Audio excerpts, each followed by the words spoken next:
Quando é possível a constituição do crédito a uma pessoa diferente daquela que realizou o fato jurídico tributário? Essa é apenas uma, talvez simples questão, mas que gera efeitos práticos na vida do cidadão que paga seus impostos, seja em uma compra no supermercado ou até mesmo nos compromissos tributários de uma empresa. E a resposta a essa e outras questões é o que nós vamos saber hoje no Academia, a partir do trabalho desenvolvido pela mestre em Direito Andréa Darzé. Responsabilidade tributária e solidariedade e subsidiariedade. Dissertação apresentada à Pontifícia Universidade Católica de São Paulo como requisito parcial para obtenção do título de mestre em Direito Tributário. Orientador, professor Dr. Paulo de Barros Carvalho.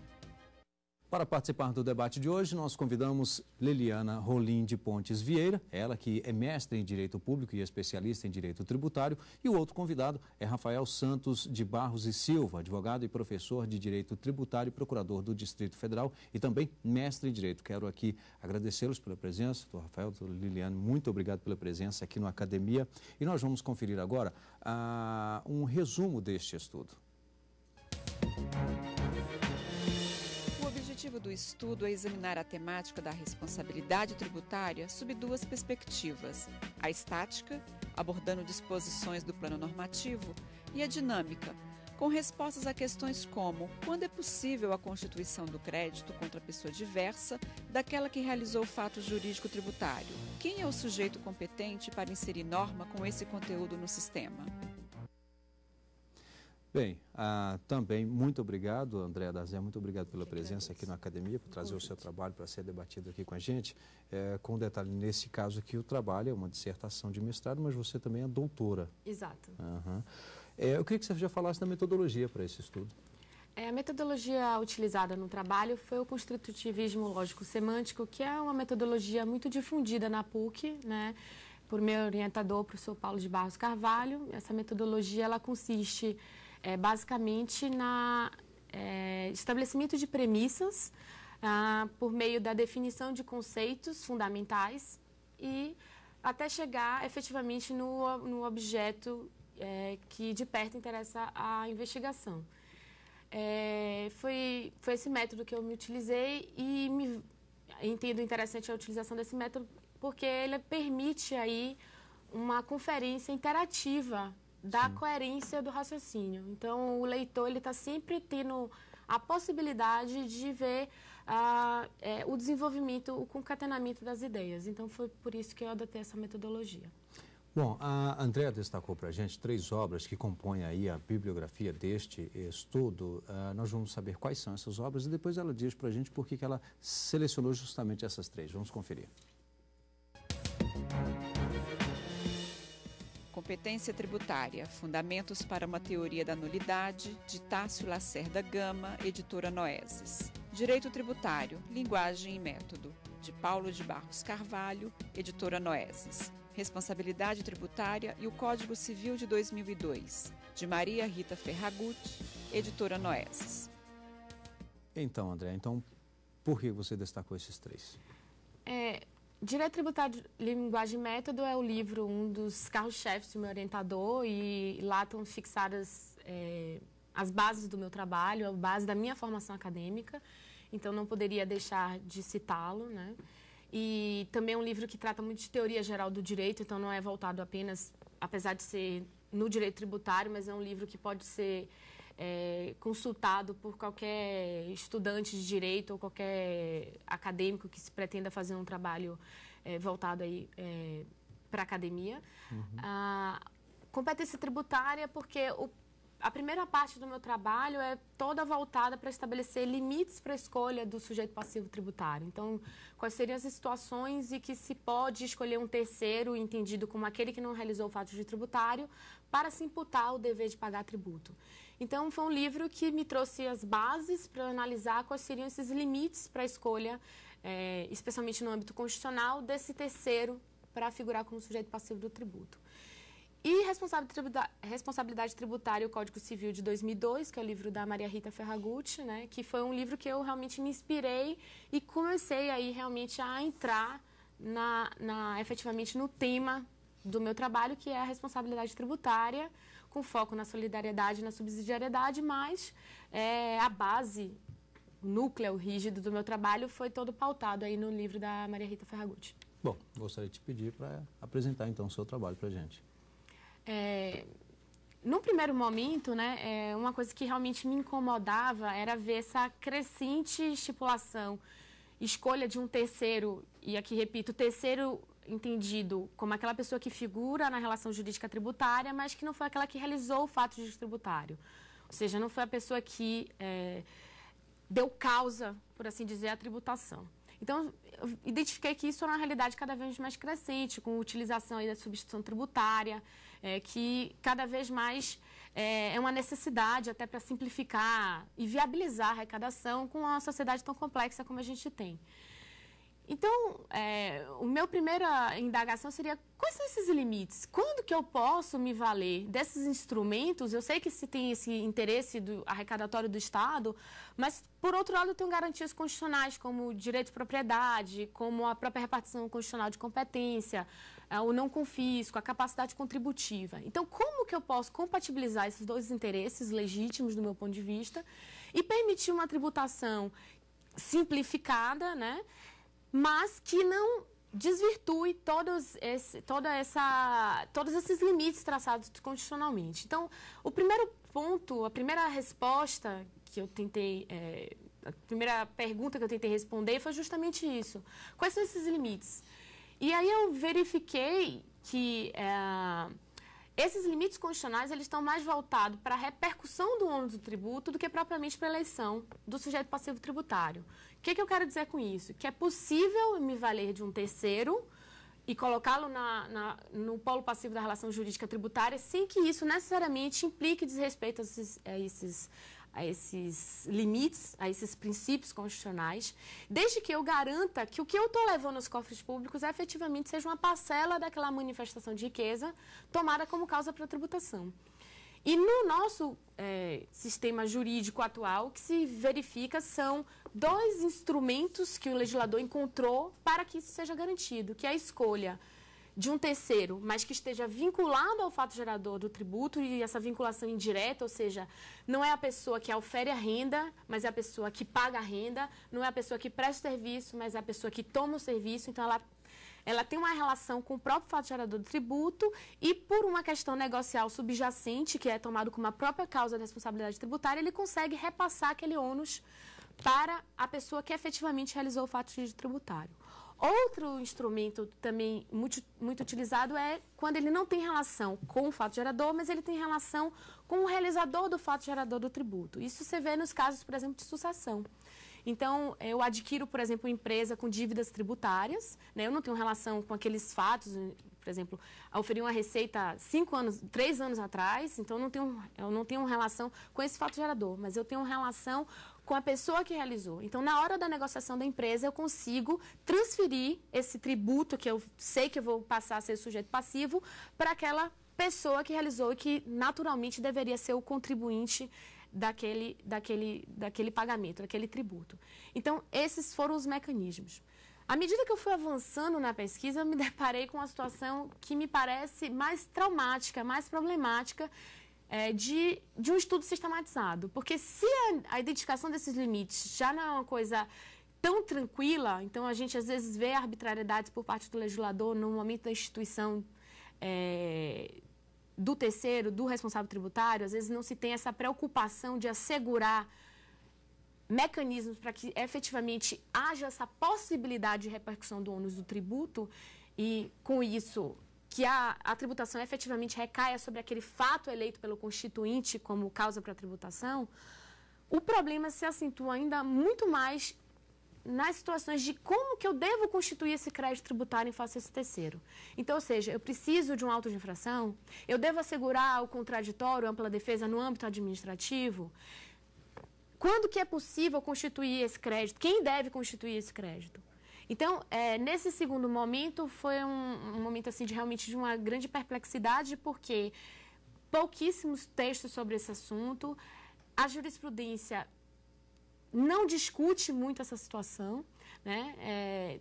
seja no âmbito administrativo, seja no âmbito judicial. Então, realmente, eu identifiquei um ponto muito sensível que precisa de uma maturação e de uma reflexão sobre isso, porque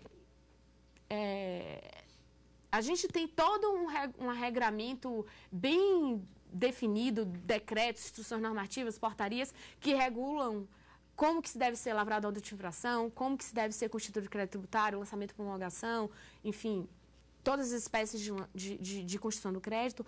Mas quando eu tenho uma realidade que envolve o responsável, especialmente quando envolve sujeitos passivos plúrimos, ou seja, solidariedade, subsidiariedade, você não tem qualquer legislação que trate disso. Então, aí, quais são as perguntas que eu me propus a responder? Quando eu tenho mais de um sujeito passivo, tenho uma responsabilidade solidária, como que eu devo constituir esse crédito? E tem uma nuance que precisa de resposta e que não se satisfaz com uma resposta única, é porque muitas vezes o evento da responsabilidade, ele é muito posterior. Então, às vezes, eu tenho um crédito tributário, que seria naturalmente constituído em face da pessoa jurídica, e num segundo momento, às vezes anos depois, você tem uma atuação fraudulenta que vai implicar a responsabilidade solidária, por exemplo, do administrador dessa empresa. Então, o que eu devo fazer nessas situações?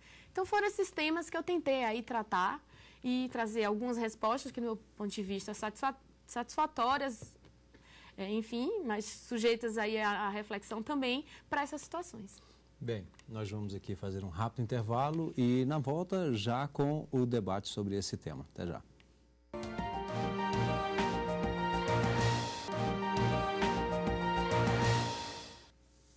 Estamos de volta com a Academia e hoje debatendo a dissertação da mestre e doutora em Direito, Andréa Darzé, responsabilidade tributária e também solidariedade e subsidiariedade. Só que antes de iniciarmos aqui o nosso debate, nós vamos conhecer algumas teses e dissertações que você também pode ter acesso. Capacidade contributiva, análise dos direitos humanos fundamentais. De Micaela Domingues Dutra, editora Saraiva, série DP. Lavagem de dinheiro, crime econômico da pós-modernidade. De Rogério Filipeto, editora Lumen Iuris. Terceiro setor e imunidade tributária, teoria e prática. De Fernando Borges Mânica, editora Fórum. Bom, há estas sugestões aí que você acabou de acompanhar, nós também temos mais esta, que é justamente o trabalho da Andréa Darzé, que hoje está sendo debatido aqui no Academia. Bom, ele partiu do seu trabalho, teve alguma alteração em relação ao título, não? Não, o título é idêntico, eu só atualizei algumas jurisprudências, acrescentei algumas considerações que foram feitas na banca pelos julgadores, então, pelos avaliadores, mas é basicamente a dissertação, a base é a dissertação do mestrado. Eu acho que em outras áreas sempre cai essa questão da atualização, mas talvez no direito tributário ela seja mais latente, né? A gente está esgotando essa edição e vamos partir para a segunda edição e tem alguns pontos de trabalho que vão ter que ser reescritos justamente porque foi pautado num panorama jurisprudencial que hoje já foi totalmente revertido. É verdade. Bem, para dar início aqui ao nosso debate, gostaria de convidar a professora Liliana. Pois não. Inicialmente, eu parabenizo pela escolha do tema, que é um tema realmente palpitante no direito tributário. Isto porque o direito tributário é um direito, como é que eu diria assim, coercitivo, onde nós temos uma relação jurídica que ela é muito tensa. De um lado, o Estado, poderoso, exigindo o tributo, de outro lado, esse sujeito passivo, e que muitas vezes, por conveniência, a própria lei, e é um fenômeno que vem se acentuando, atribui a esse terceiro a qualidade de sujeito passivo, sem que ele tenha efetivamente atuado como realizador do fato jurídico tributário. Eu gostaria de perguntar à doutora Andréa uma questão que a mim me incomoda muito, muitíssimo, e eu acredito que ela terá muito a contribuir com relação a esse tema. No que diz respeito às contribuições à Previdência, que são também tratadas e reconhecidas pelo Supremo como de natureza tributária. E, no caso, a Lei 8.212, que é a Lei de Custeio da Previdência Social, ela estabelece no seu artigo 30, inciso 9º, a possibilidade de tributação de grupos econômicos de qualquer natureza com relação a obrigações previdenciárias. Então, essa figura do grupo econômico de qualquer natureza, eu gostaria de ouvir a posição da professora com relação à situação como sujeito passivo solidário, como responsável tributário. Muito obrigada pela pergunta. Por coincidência, semana passada chegou um auto de infração lá no escritório e o fundamento foi justamente um auto previdenciário, né? A gente com a consolidação aí da Receita, né? Sob o fundamento aí de grupo econômico, né? E realmente é um tema aí, que em relação aos outros tributos já houve um avanço jurisprudencial no sentido de que a simples circunstância de ser grupo econômico não implica solidariedade. Porque o STJ ele firmou um posicionamento de que o artigo 124, que autoriza a instituição da responsabilidade solidária, ele fala em interesse comum. Mas o interesse comum deve ser interpretado, isso de acordo com a jurisprudência do STJ, que eu acho que realmente caminhou muito bem na evolução do equacionamento dessas dúvidas, no sentido de que o interesse comum não é um interesse comum econômico, mas um interesse jurídico comum.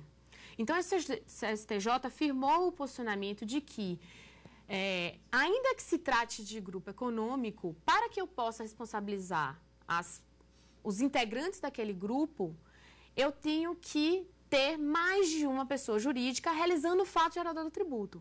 Então, um exemplo que eu costumo trazer para essas situações por exemplo, uma empresa que venda split, né? Um grupo econômico que venda split. Então, eu tenho uma empresa do grupo que só faz a condensadora, eu tenho uma empresa do grupo que faz a evaporadora e eu tenho outra empresa do grupo que faz assistência técnica, por exemplo.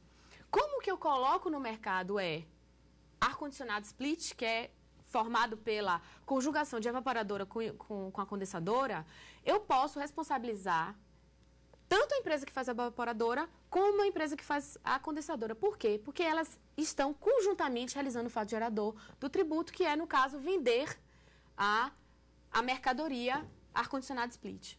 Agora, se eu tenho uma empresa que faz tanto a evaporadora como a condensadora e tenho outra empresa do grupo econômico que é só de assistência técnica, cada uma tem suas atividades bem definidas e desde que eu não demonstre aí, por uma fiscalização, que aquilo ali é uma fraude, que eu tenho um abuso de personalidade, ou seja, que, na verdade, não existe essa divisão da personalidade jurídica, então me parece que eu não posso invadir o patrimônio de uma ou da outra porque eu não tenho autorização legal para tanto. Então, o grupo econômico é uma realidade, os particulares eles podem se organizar da maneira que bem aprouver a eles para ter um ganho econômico melhor, então se organizar economicamente em grupos, e isso não faz com que o fisco possa simplesmente desconsiderar essa personalidade jurídica e imputar a responsabilidade solidária. E o STJ, nesse ponto, caminhou muito bem, dizendo que o interesse comum é um interesse comum jurídico. O grande problema, como você mesmo tratou, é que, para as contribuições previdenciárias, para além do artigo 124, eu tenho o artigo 30, que estabelece a responsabilidade solidária pelo simples fato de ser grupo econômico. Para esse tema especificamente, a gente ainda não teve um desfecho do Poder Judiciário, mas me parece que, se tudo caminhar dentro do grau da regularidade, vai acontecer a mesma coisa em relação àquele artigo. Salvo engano, era não me recordo agora o artigo de qual, mas aquele artigo da Lei 8.212 também, que estabelecia a responsabilidade objetiva dos administradores pelos débitos tributários. Que esse artigo foi dito que deve ser interpretado em conjunto com o artigo 134 e 135 do CTN, então, portanto, não se pode, ainda que para cobranças de contribuições previdenciárias, se imputar responsabilidade objetiva para os administradores. Então, o que me parece é que o artigo 30 tem que ser interpretado em conjunto com o artigo 124 do CTN. E o artigo 124 do CTN estabelece um limite que é a necessidade de interesse jurídico comum. E interesse jurídico comum entendido como mais de uma pessoa realizando o fato gerador do tributo. Mas, realmente, enquanto não vier uma resposta do judiciário, né, porque no caso da responsabilidade objetiva, tamanha foi o número de decisões nesse sentido que depois esse artigo foi revogado, né? a minha esperança é que esse seja o mesmo desfecho aí para o artigo 30. Professor Rafael. Obrigado, Rimac. Quero cumprimentar a doutora Andréia pelo trabalho, parabenizar a ela e seu orientador, cumprimentar a doutora Leliana por estar aqui debatendo conosco.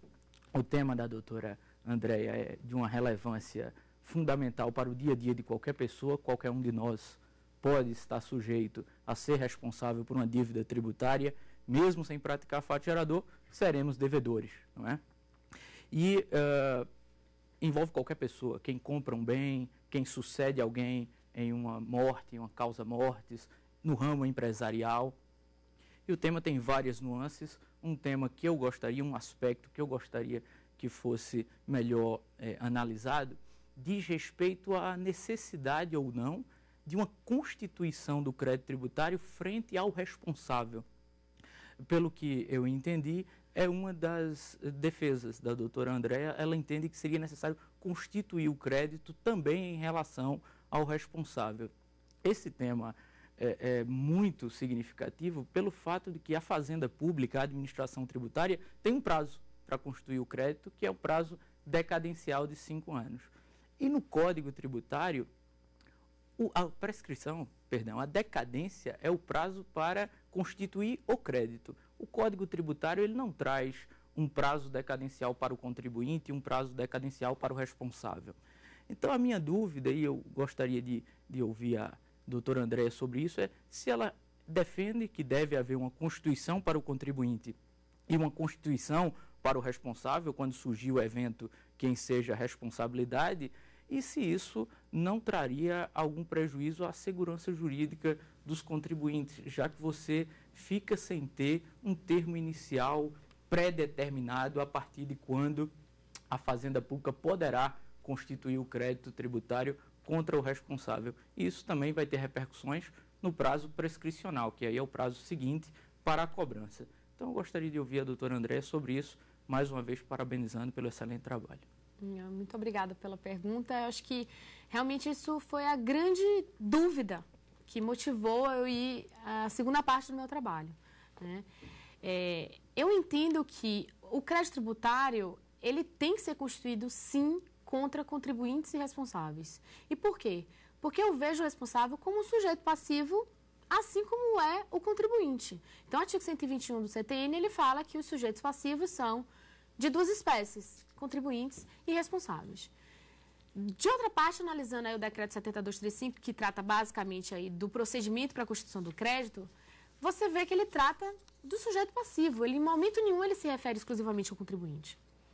Então, se existe um regime jurídico do sujeito passivo, se existe um tratamento para o sujeito passivo, não vejo na legislação qualquer descrime suficiente para dizer não, para o contribuinte eu tenho que constituir e para o responsável eu não tenho que constituir. Até porque eu venho também de uma escola que entende que a linguagem é constitutiva da realidade. Então, se eu não constituir esse crédito em face ao responsável, eu não vou poder exigir o crédito tributário desse responsável. Agora, de outra parte, quando a gente está tratando de responsabilidade, e especialmente nas responsabilidades que envolvem não aquelas responsabilidades exclusivas, porque eu acho que em relação à responsabilidade exclusiva, ou seja, no caso de sucessão, eu tenho primeiro contra o contribuinte, depois eu só posso exigir o crédito do responsável. Nessas situações, já se tem, eu acho, um regramento ou pelo menos uma posição jurisprudencial mais avançada em torno desse tema. Então, por exemplo, se eu vou lá e houve uma sucessão causa-mortes e eu entro com a CDA em face, lavro um auto de infração ou posteriormente tem uma CDA em face do decujus, o judiciário já anula essas decisões por ilegitimidade passiva, ainda que se trate de uma simples questão de responsabilidade por sucessão. Então, isso já está basicamente pacificado, seja no âmbito administrativo, seja no âmbito do próprio poder do judiciário. A questão maior é quando eu tenho pluralidade de sujeitos, que, ou seja, eu mantenho a figura do contribuinte e tenho também o responsável para garantir aquele crédito. E aí vem essas perguntas. Nesse caso também que tenho que constituir? Me parece que sim. E o prazo? O mesmo prazo para o contribuinte, se o fato da responsabilidade for concomitante ou anterior ao próprio fato gerador do tributo. Então, nessas situações, me parece que se o fato gerador do tributo é concomitante com o fato da responsabilidade, a Fazenda, o fisco, ele tem, dentro da fiscalização, ele tem que identificar esse fato gerador e identificar também o fato da responsabilidade e lavrar auto de infração contra ambos, desde sempre. Depois, isso vai seguir no Poder Judiciário numa eventual execução. A questão que me parece que fica um pouco sem resposta, sem efetivo tratamento legislativo, né, seja até em âmbito infralegal, instituição normativa, decreto, etc., é quando eu tenho o fato da responsabilidade posterior. Porque eu também não posso exigir que o fisco constitua um crédito contra um responsável quando nem houve a causa para a imputação. Então, do meu ponto de vista, interpretando sistematicamente, eu entendo que o fisco goza do prazo de 5 anos contados do fato gerador ou do evento da responsabilidade, o que vier por último. Isso é uma construção, me parece que deveria se ter, sim, um regramento específico para essas situações, porque eu acho que causa uma insegurança tremenda, mas eu acho que a insegurança maior é não ter Constituição.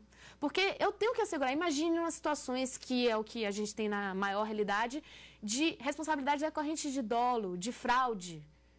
Então, imagine se eu vou jogar só no judiciário. Se eu não tenho um processo administrativo pressuposto em que eu tenho todo o processo, toda a possibilidade de defesa no âmbito administrativo para demonstrar que eu não agi com excesso de poder, infração à lei, etc. Então, acho que fica muito problemático eu poder dar uma carta branca para o fisco, também incluir para a Procuradoria, né, incluir essas pessoas numa CDA sem qualquer respaldo, sem qualquer lastro no processo de fiscalização ou no processo de controle administrativo prévio e executar. Mas entendo também que tem outras situações que, por exemplo, quando a fraude é na própria execução. Então, digamos que houve a constituição regular, houve uma inscrição em dívida, todo o processo administrativo entrou com a CDA e aí o administrador começa a dilapidar o patrimônio. O que fazer nessas situações?